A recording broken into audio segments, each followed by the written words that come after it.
Hey, Dream Chasers, this is Amy J, and thank you so much for tuning in to episode 232 of Chasing Dreams. Guys, today's episode is bringing back a guest from the past, Chris Stevenson. He was on episode 223 with Serena, but today he's on the show to share his story and what he went through. Chris and I have a great time. There are so many lessons. You're going to want to have a notepad and a pen or a piece of paper and a pencil or a pen or a computer, whatever, to take notes, because there's a lot of wisdom packed into this episode. We talk about his story, the lessons he's learned, and there's even a fun childhood hero he plays that you're going to want to learn about. All right, so tune in, get ready. Here's Chris. Hey everybody, it's Chris Stevenson here of Stevenson Consulting in Be Military Fit, California, and you're listening to Chasing Dreams with Amy J. Yeah, you've been around the block. I think that was perfect. Hey, Chris, welcome back to the show. Thanks for having me. I'm happy to be back. We had so much fun last time. I was like, let's keep the fun going, get to know you a little bit better. And I mean, you have a story as well that I think these guys should hear. So why don't we take it back? I always like to go back. What did young Chris want to be as he got older? So young Chris, I was a competitive martial artist growing up, and that became my life. I quit every other sport once I hit high school, and not only did I compete, I ended up running a martial arts studio at a young age and teaching classes and coaching and competing. So martial arts was always a huge part of my life. So young Chris just anticipated someday I'm going to open up a martial arts school of my own. So that was the dream growing up. Obviously, paths changed a little bit. But yeah, that was it. So I, went to college, got my degree, but even through that whole process, I was for better or for worse, more focused on the martial arts and the business aspects of it. And that took me through college. Fun fact, guys, I did do Taekwondo also during high school and whatnot, did get my black belt. I am not practicing, so don't try to fight me if you see me.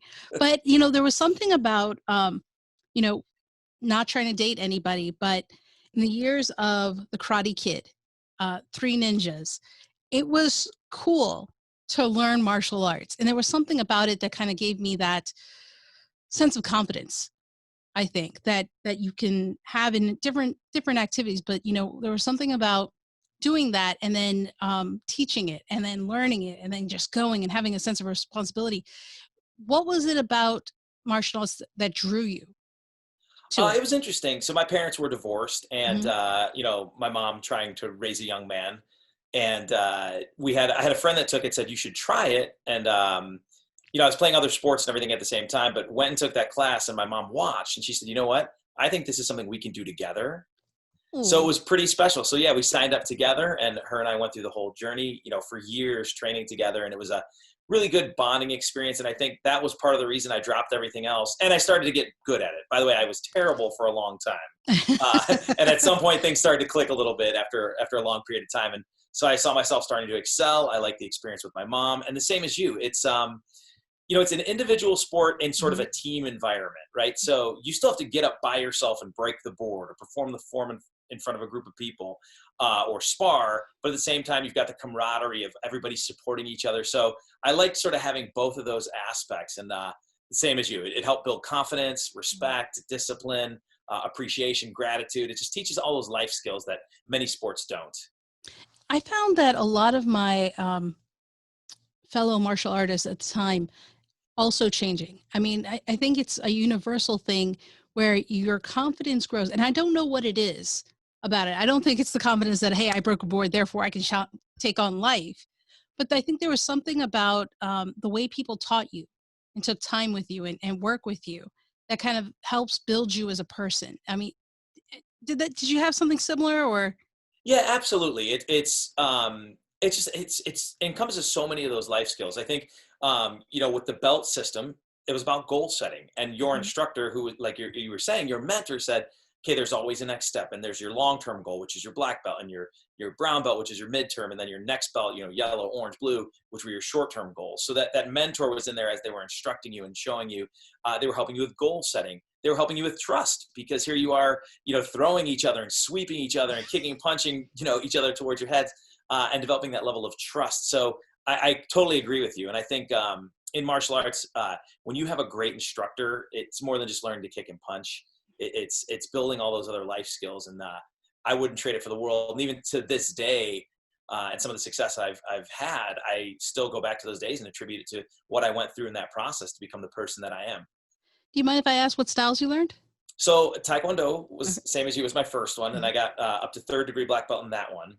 Wow. And after I was teaching, we partnered with another Hapkido school, so which was neat because while Taekwondo was mostly kicks, some punches, then I started to learn more of the grappling, and then I took some judo, as well as along the way, because I was competing, doing some acrobatics and sort of some what we call tricks in martial arts, the jump kicks and the spin kicks, and then finally boxing at the end. I love it. Yeah, I knew that my hands were good for grappling and arm bars and throws. My feet were good for kicking, but as you know, in Taekwondo, you don't do a ton of hands. So I was like, I better learn to use these as well. Yeah. And so boxing, so pretty well-rounded, through my 30 some odd years of doing this thing. Guys, if you ever watched Karate Kid, you probably saw the like a tournament kind of thing. If you've never been to one, I highly recommend you go. It's so much fun. The energy is electric, but also people are so freaking talented. All ages. Yeah, it's pretty unbelievable. And I think, Amy, it's important to point out when you reference Karate Kid, just so the listeners know, we're talking about the real one with Daniel LaRusso, Ralph Macchio, and Mr. Miyagi. Not the Will Smith one, not the Jaden Smith, Will Smith, Jackie Chan. We're talking the legit old school Karate Kid. He's not wrong, guys. No shade. No shade. He knew exactly which one I meant. There's no shade to the revived one or whatever it is. But yeah, it's crazy good. So let me ask you, once you started doing that, you go to college, you get your degree.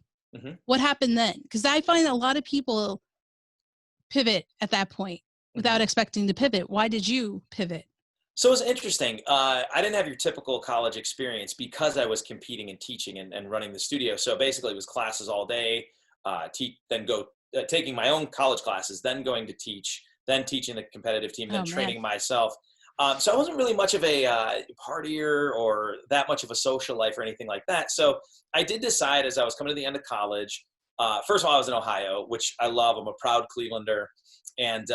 But I still wanted to go somewhere warm for a few years. So it was either Florida or California. And I also thought, what I'm going to do is I'm going to just do nothing for a few years. So I'm going to wait tables somewhere warm and, just kind of enjoy being social and have some fun and go out. And because I had never done that. And it basically was more or less a coin flip between Florida and California.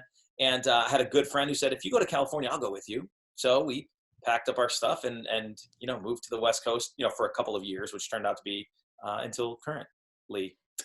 Where you are. Yeah.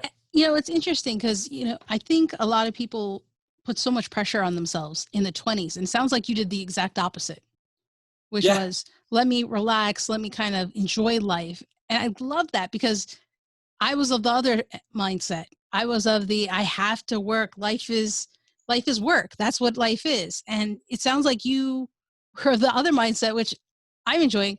Do you have any regrets for doing that? What's funny is I will tell you that I think all of us always look back and think, well, if we did this a little different, here's how it would go, or this. But then I think of the flip side of it, and that's important because it's so easy to look back and saying, oh, I wish I would have. But I'm like, had I not, I wouldn't be where I'm at now. So I fully appreciate the path that I took. And, I'm sure at the time I was like, oh, I wish I could go out like those people and have this sort of fun. So you have those moments, but, ultimately taking those couple years and it actually didn't end up as being as long as I had planned or hoped.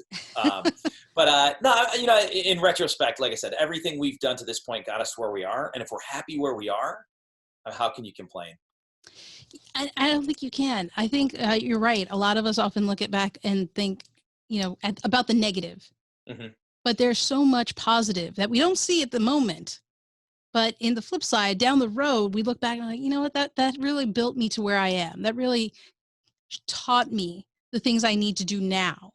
And oftentimes I think people live too much in that regret and not see the benefits that it brought them. Right? Especially when they compare it to somebody else. Correct. No, I agree with you. And it's one of those things that, negativity tends to hit us harder than positivity. So it's really easy to look at, and I think we're just physiologically, we're wired that way. We're Mm. wired to be defensive and preserve and fight or flight. We immediately think of something like, oh, had I done this, had I done that, if I did this different, rather than going, wow, based on the choices that I made, I'm in a pretty awesome place right now with only more ahead of me. So I think just, more appreciation rather than thinking, what if I would have? Nah, not if you're in a good place. Did you already always have that kind of a mindset where you were kind of looking at it, or did it develop? Because you have a rare mindset that not a lot of people have traditionally when I run into them. Yeah, no, I think I don't believe in like, oh, you're just naturally, but there Hmm. is a small piece to that. And I think probably just however I'm wired is on the positive side. I had a very positive, encouraging, mother as I grew up. Martial arts was very positive and encouraging. Not that it wasn't challenging and at moments made you want to cry, Mm. but overall, all of that kind of goes into it. And then, not to jump too far ahead in the timeline, but so naturally being sort of an optimistic realist my entire life, I was fortunate in part of my career to become a faculty member at the California Health and Longevity Institute. Now, at that point, I was their fitness expert. So I was doing executive wellness with Fortune 500 companies. I was more the exercise guy saying, hey, I'm going to teach you how to work out, how to stretch, how to get rid of these injuries, chronic low back pain. But on the flip side, part of those programs, because it was really well-rounded, was communication, stress management, Mm. um, mindfulness. So in addition to being on the faculty, I sat in on every single presentation in all of those aspects, and felt like I was getting my graduate degree in mindfulness and stress management and communication.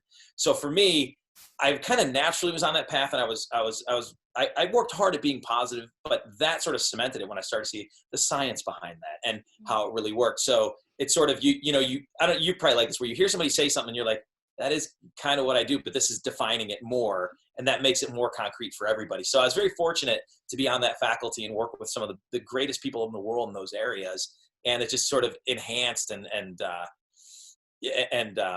made everything even stronger. I was telling you off the record how I came across your website, Hmm. getting ready for the interview, and you have a tagline on there, and it's "Get educated, get empowered, be encouraged."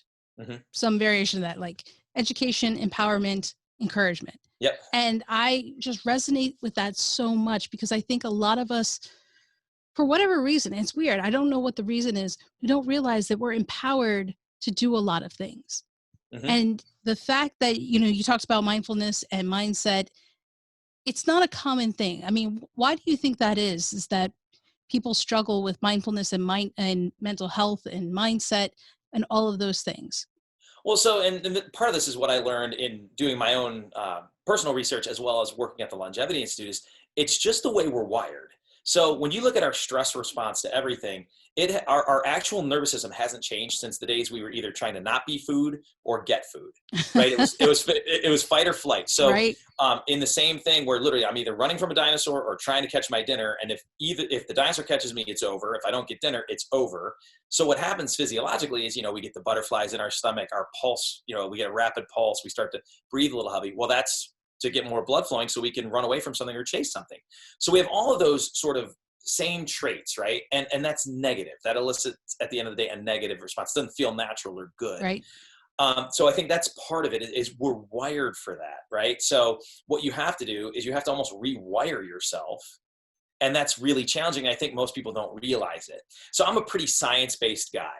And when Hmm. I started to hear this sort of stuff, I was like, okay, this makes very logical, physiological sense. So I think the first thing is accepting, hey, it's not my fault. Your phone rings later in the evening. You don't think, who is surprising me with a call? You think, oh my God, who's dead, right? But that's our reaction, right? Yeah. Or if somebody, Something doesn't, wrong's happened or right. And that's not like you're choosing. It's not like, Amy, you go, I want to think something negative about when the phone rings or I get a text or somebody doesn't text, right. we're wired to defend ourselves that way. So I think, first of all, accepting and understanding that is huge, because when you're like, okay, I get it. It's not my choice or fault. Totally. It's the way I'm wired. That Mhm. acceptance is the start, because then I'm like, well, maybe there's something then I can do about that. And then it's retraining yourself to not instinctually fall into that fight or flight negative response to everything. It's putting in best practices and mindful moments and thinking before you react. Things like diaphragmatic breathing that kind of rewire you to then as you do it more and more, now you're 50-50 thinking negative, positive. And then all of a sudden you're like 60-40 and 75-25, where you assume the best. You assume that things are going to be good, and you just instinctually react more positively. And I think that's really, really positive, or it's really powerful.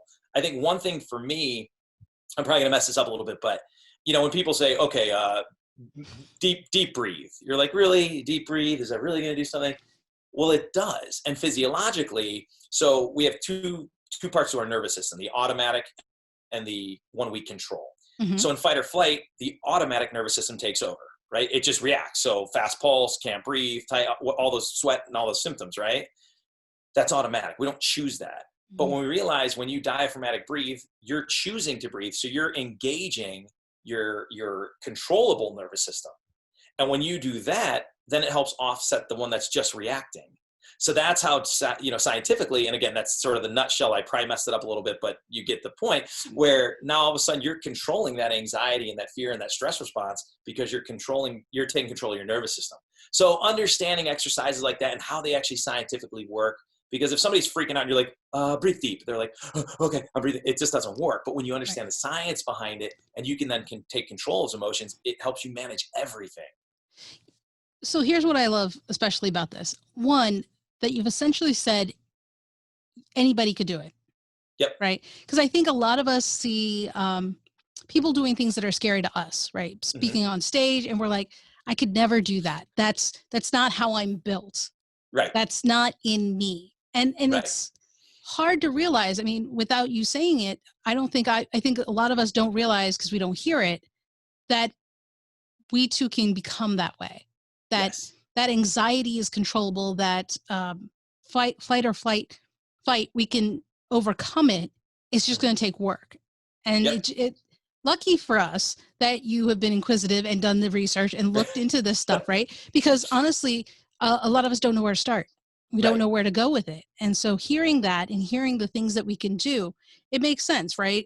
When that automatic comes in, you're saying practice getting this muscle stronger so that it can overtake and kind of be a better response versus the automatic one. Yeah. And the first thing is that realization, right? So I've had throughout my years, like career, during my career in super stressful times where I've had anxiety before.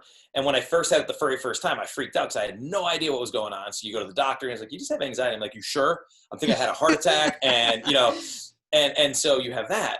And then when you have that similar symptoms, but now you're aware and you want to do something about it, because there are chronic people who just feed into it, and it's unfortunate. They're like, nah, it is what it is. And they kind of give up, sort of an excuse.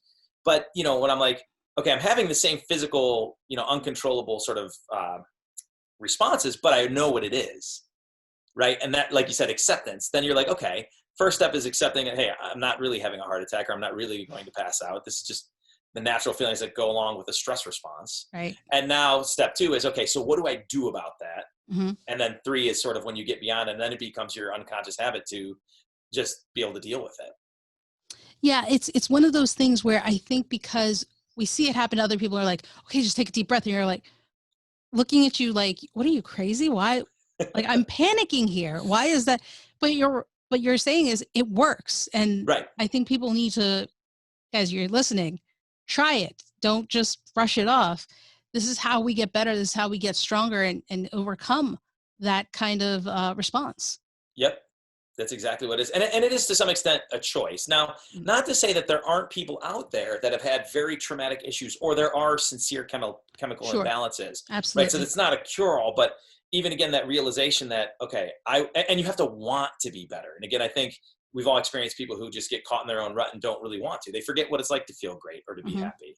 And that's a pretty big problem. So, realizing that, hey, maybe I do have underlying issues that I have to address, but at the end of the day, at some point it's my choice to want to face that and want to be aware and then do what it takes to feel better. So you keep saying something that I keep honing on because of the whole, and it's my choice. Mm-hmm. It's the concept of my choice. And it's interesting because, for a long time, I don't think I really accepted that the things I do in life is my choice. Right. Mm-hmm. And did you go through something similar yourself? I mean, let me explain it a little bit more, I guess. Yeah. Where I was doing things because I thought I had to do them. where it was expected of me. Mm-hmm. And it was only in my early 30s, late 20s, really, where I started realizing, hey, this is my life. My choice are mine or should be mine. And therefore, hey, let me start making those in there, right? And accepting and learning and, you know, doing different things. Did you always know that the things you were doing were what you wanted to do? No, of course not. I mean, you grow up and for example, my mom, who's a wonderful woman, said you were going to be a doctor. So Mm, I went through high school and took all the high level science classes, which I hated, by the way, and then went to college. And for about a quarter, I was pre-med, and mm, I never had any desire. I've always had that entrepreneurial bug, when it was wanting to open a martial arts studio and that sort of thing.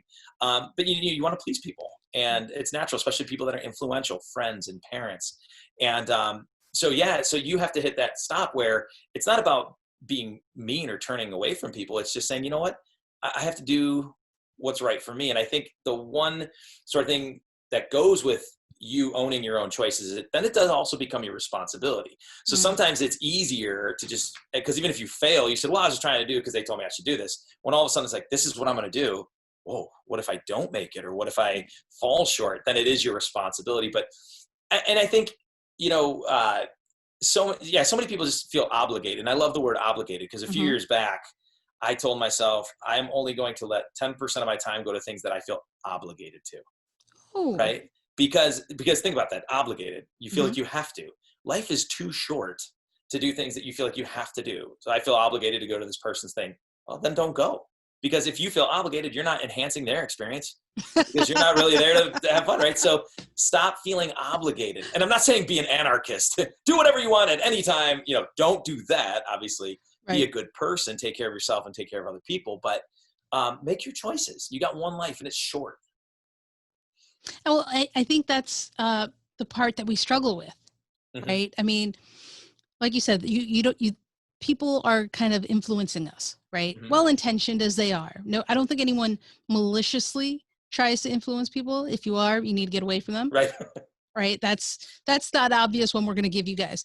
But I think there are you don't realize it until you Right. stop enjoying things, until you stop kind of feeling like what is going on right now? I think the biggest question ends up being how did I get here? Yeah, exactly.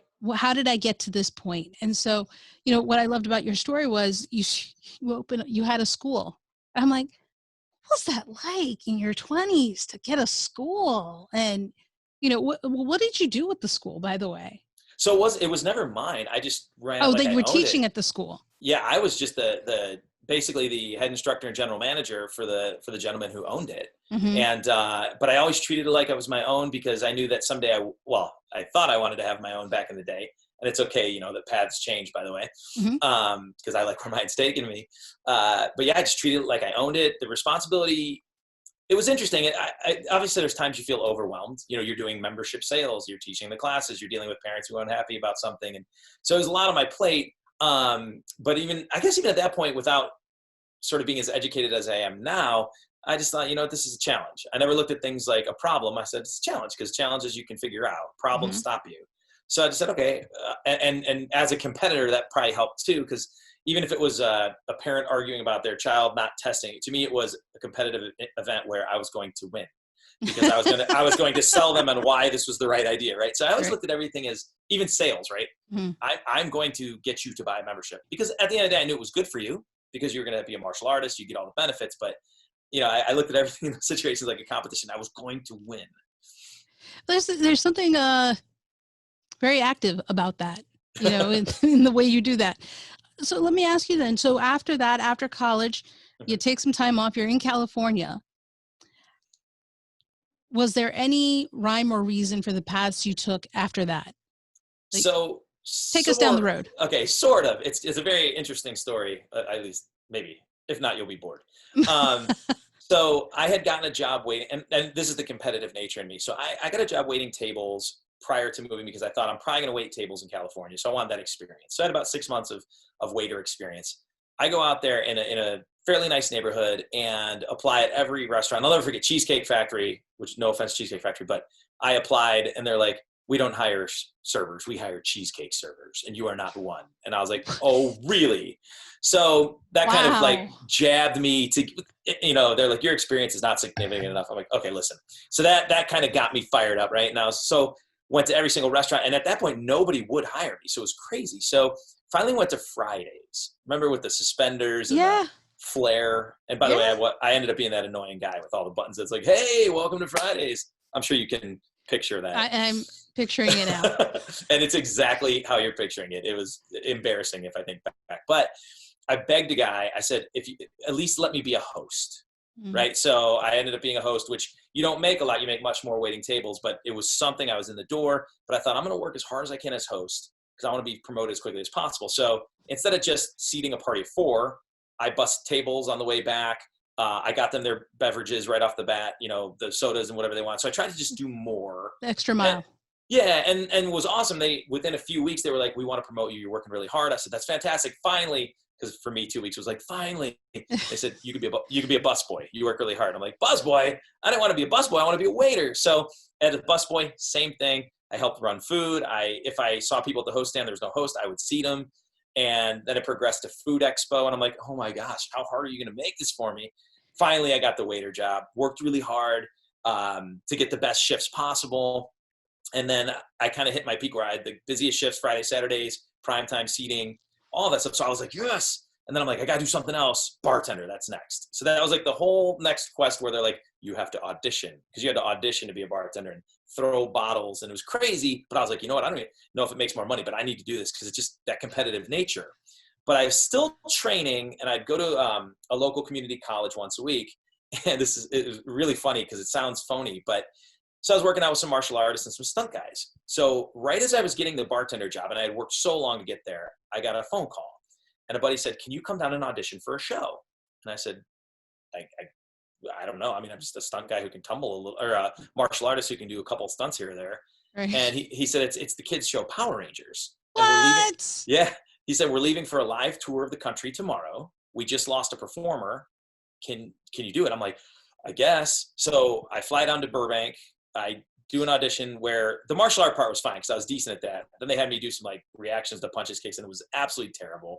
But I could see the argument by the 3 coordinators. I couldn't hear them, but I could see that they were going, he stinks. And the other guy's like, but we leave tomorrow for a year and we don't have anyone. He's like, I know, but this guy's terrible. So then they reluctantly came back to me and were like, can you leave tomorrow for a year? And I was like, absolutely. And they're like, fine, you're hired.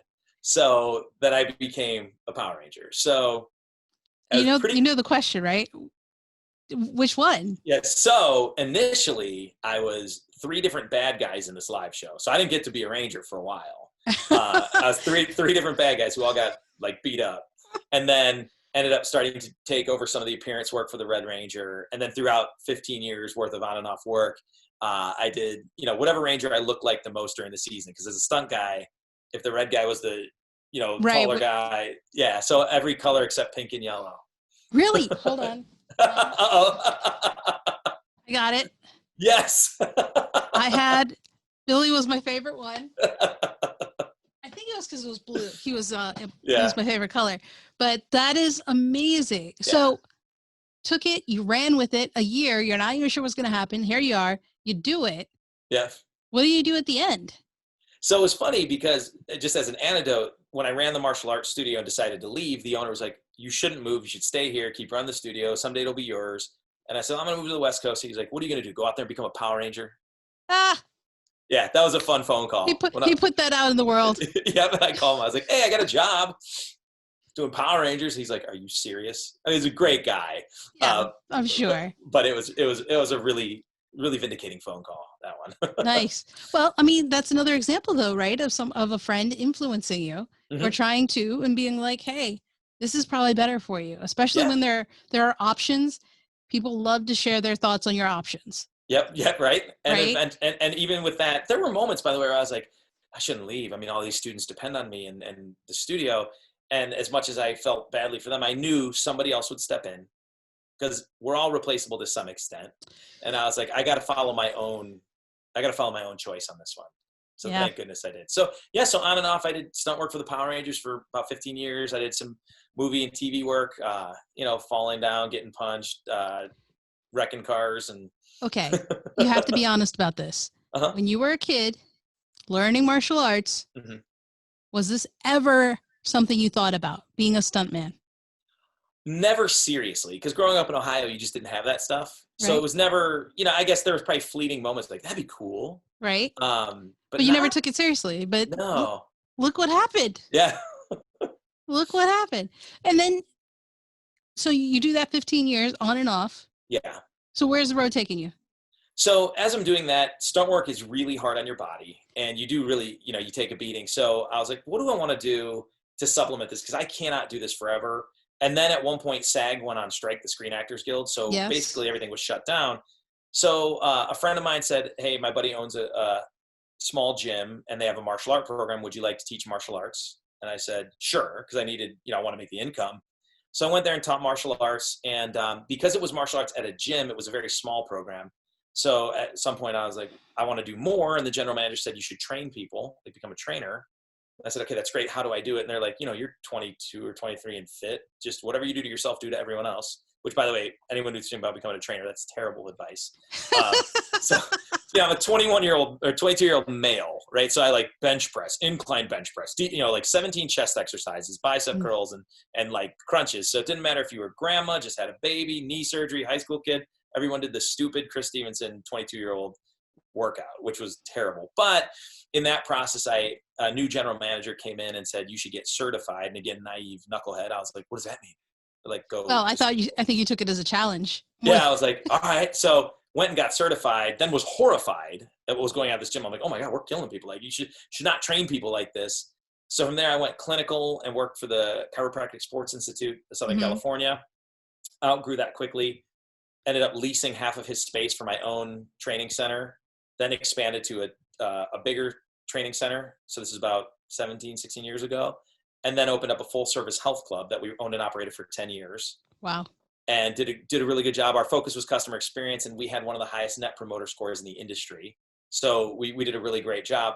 The success there led to speaking in keynotes literally all over the world, consulting, and kind of brought us to where we're at now. And then now we're working on a couple new projects to get involved in, because I as much as I love speaking, consulting, and coaching, I miss operating. So I got to do a little bit of that too. So let me ask, so you've done all these things seem to have evolved naturally. Yep. Of sorts, right? Things kind of tied in with one another, brought you here, right? Gave you all this experience, this knowledge. You're using it in your keynotes, you're using it in presentations, workshops, et cetera, et cetera. Looking back, what is probably one of the best lessons you learned that you try to share with others? That's a great question. Because I'm sure you have a lot of lessons, right, from these years, but what kind of stood out to you?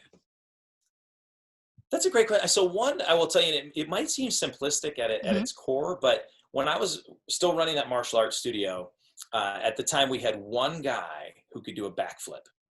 And we were doing all these demonstrations and all of that.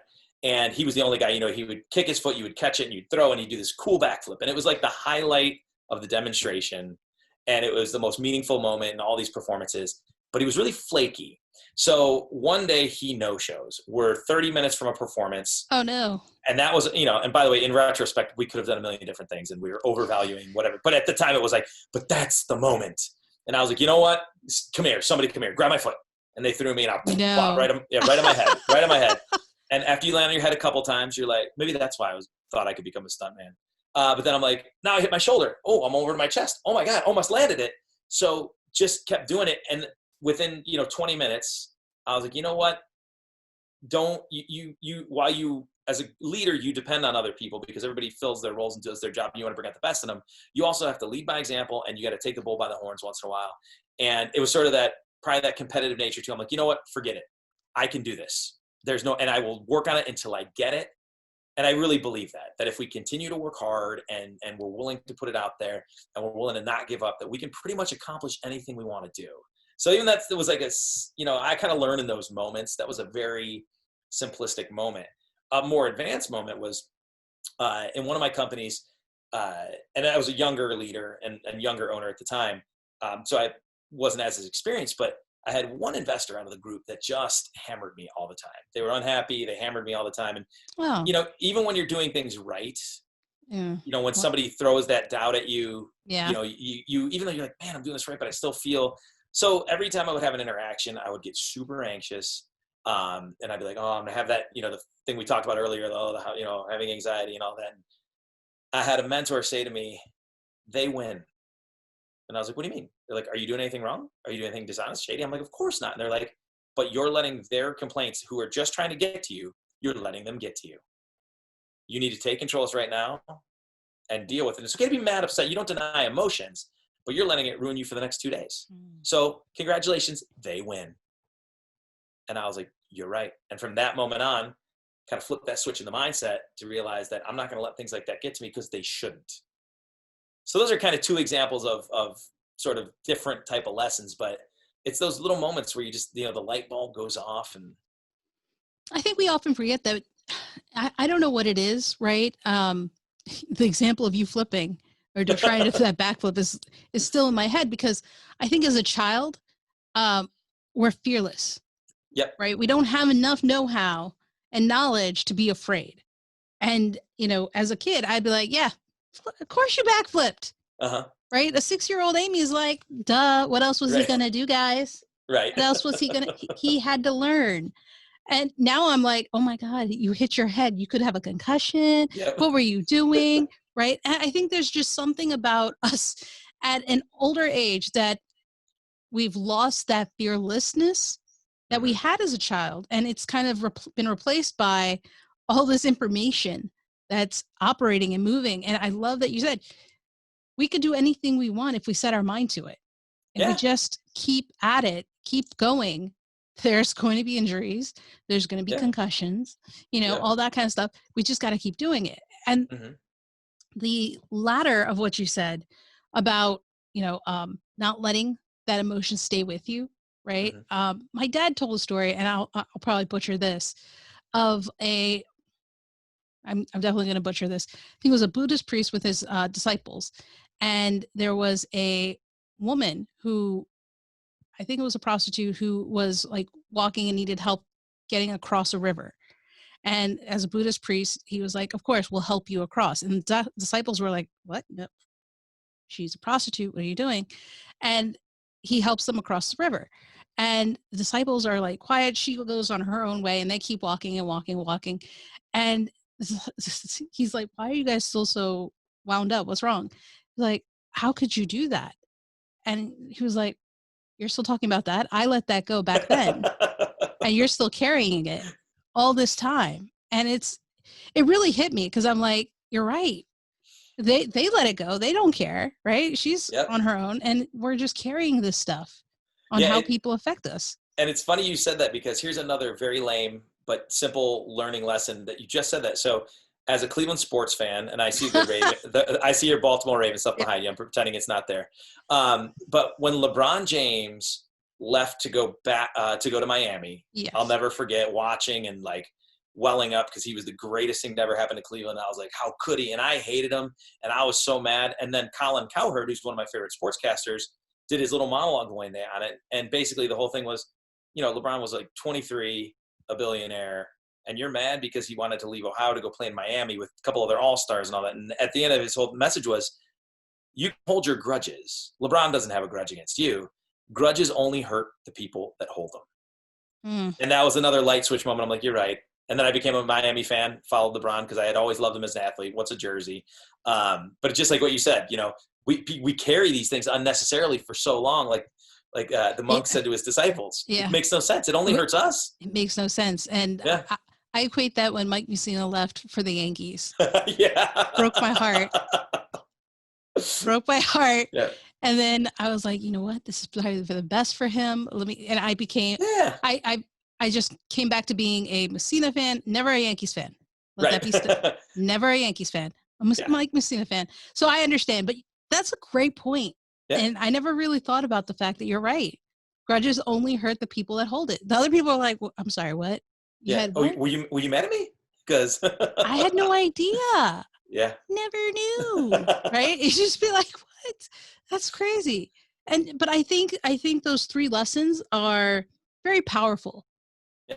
in a lot of ways because I And don't, simple, right? You just have that. yeah, Yeah. they're very simple, they're powerful, and I think we need to remember that because I Hmm. think at some point, some way, people are set in their ways, and we forget that we're malleable people. We can change on the dime. Hmm. And I think that's something we lose Mm, as we get older a little bit. And I think part of it, and we don't need to, right? But part of it becomes that way. Like you were telling me, as you get older, now you're worried. Like before you backflip, you're like, well, what about this? What about that? And by the way, as we age, I'm not encouraging anyone to go try to backflip for the first time because we do. Truth is, we do break easier and it takes longer to heal. But as we grow, we see more negative media and there are mhm. more negative influences, and that's what sells. And we start to learn more, and we hang on to those negatives because that's the way we're wired. And so that's why our decision making changes. And oftentimes, like you said, we become really uber conservative when we should be taking chances. We don't make our choices because we feel obligated. So Yeah. we kind of lose that stuff. It's funny. I don't know why this popped in here, but you think about that when you're young, you Mhm. start a career. If you're out all night, like partying, but you get up and you still show up for that, they're like, wow, that guy's a worker, man. That guy's cool. If you do the same thing and you're older, it's like, what a drunk. So even the perception changes, right? Like if you challenge the True. status quo when you're young, it's like, wow, that guy challenges thinking. If you're old and you challenge it, they're like, that guy's cranky Yeah. and stuck in his ways. No, but I think to keep that in mind, we're still the same people. Yeah. We still can do the same thing, same choices. You can only stop yourself. And I think we often forget that, right? We're our own worst enemies in the sense that other people, if you do something challenging, they're like, wow, congratulations. Especially when you take that chance and it's successful, Hmm. right? We're so focused on that negative that we forget, but what happens if it works? Right, right, exactly. And then it's all of a sudden it's like, well, of course you did it. You could do anything. And then you're like, what was I worried about? Right. It's always that hindsight. Hmm. But Chris is just full of knowledge, guys. We just knocked off 4 lessons for y'all. 4 lessons. I'm gonna get him to give one more. Okay, so hold tight. So I have to wrap it up in a good way. You just happen to give so many lessons. I'm gonna ask for one more. What is one thing, Chris, Mhm. that the listeners here, these dream chasers, can do today to chase their dreams that you would say, hey, this would help you the most? I mean, that's a great question. I mean, part of it is really crystallizing those dreams. And many of you, I'm sure, have read the book Start With Why. If you haven't, don't Fantastic. don't do it if you haven't, because Amy and I'll tell you right now, it just means if you start with a fundamental reason why you want to do something, you're more likely to do it. Now, you should still read the book. It's a great book. Listen to the TED Talks. But, as you're making these choices and you're figuring out, I want to accomplish A. Oftentimes, the reasons you don't is because you don't truly want to accomplish that. And it ties back into what Amy was mentioning earlier with, are you making your own choice or are you choosing for somebody else? Right? If it's for somebody else, there's a good chance you're never going to get where you want to go and you're never going to feel fulfilled. So, look at, set up your set of goals and what you think they are. And then you do that exercise where you just keep digging deeper for why. It's like the 5 whys, and then say, okay, this really is something I want to do because at the end of the day, these are all the reasons it makes sense and it fulfills me. You might surface level for the wrong reasons think I should do this because of other people or pressure or social norms, right? But if you truly don't want it, it's never going to happen. So, all you're going to do is you're going to crystallize. It's sort of like creating a business. You're going to come up with your vision, right? Your core purpose. And then you're going to create a mission statement, which is how we accomplish that. So based on the fact that I figured this out, here's why I want to do it. Now let's figure out how I'm going to do it. And then you start to set your long, mid, and short-term goals, and you kind of build a plan. Just treat it like a plan, but make sure there's a fundamental reason why you're going to do it. If you take those steps, it makes things a lot more concrete. You leave nothing to chance, and you're going to dramatically increase the chance for you to be successful. Hands down, guys. Hands down. I mean, I love it because what he said to do, that example, that exercise, that's how you start making empowered choices. That's what it is. Yeah, Chris, absolutely. I can't thank you, man. We could keep going too. Easily. We could keep going, but I thank you for your time and just sharing those nuggets of wisdom, man. I think it's really helpful for everyone to hear it because you've gone through it. And these aren't just words of wisdom that are just untested, tried and true. And I appreciate it. Oh, it's my pleasure. I think that's kind of a final thought for me is I'm not special. I'm not, and I say that humbly. I know there are certain things I do well, and I've accomplished certain things, but I'm no different than you. You're no different than me. It's just I kind of found a path, learned the lessons that we talked about, and many others, and committed to it, and knew what I wanted and why I wanted it, and that's what helped. So we're no different as long as you put in the time, focus, and also the hard work to get it done. You'll get done whatever it is you want to get done. That's all there is to it. He said what he said. Thank you, Chris. My pleasure. Anytime. And there you have it, guys. That was Chris Stevenson.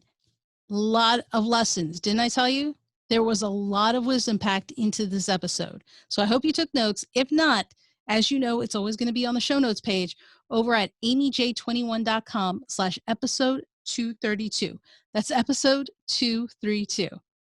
So guys, the thing that you want to know and remember is I want you to examine your choices. Just like Chris said, it's really important that we understand why we're doing the things we're doing. Make sure that they are things you want to be doing and that you're making empowered choices and not coerced ones. Okay? So I want to remind you of that. Also, in October, we have a fun episode for you. The next episode will be featuring a special guest, my mom. I am so excited for you guys to hear her story. I know she was on the show before, but things have happened in 2020, and I want to share that with you. So make sure you stay tuned for that coming up in October. All right, guys, until next time, remember, don't stop. Keep chasing.